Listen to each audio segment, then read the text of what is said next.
What is the asset limitation for aid and attendance? That's for There is pension. no asset limitation for aid and They're, attendance. I think they're talking about pension.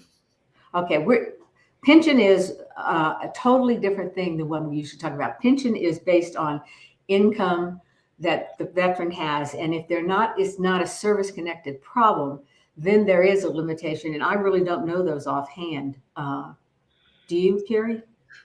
Not offhand.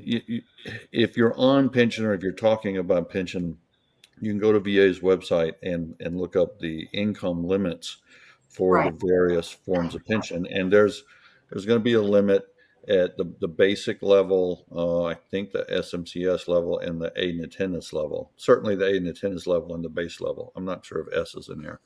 Uh, and then that's going to give you what you can make. If you make more than that, then you're really above the income thresholds for pension.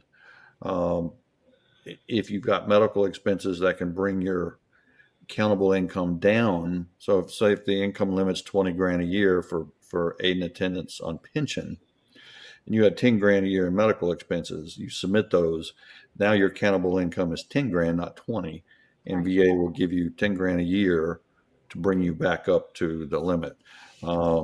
But like I said, we don't do pension. The rest of the questions seem like it was for service connection. Right. So they might just be confused, thinking there's a limit for regular A&A. I'm not sure. I'm not either. But there isn't. For regular A&A, there's not. Once you get A&A, you can go all the way up to R2 with the SMC, just depending on what your other disabilities are. Yeah.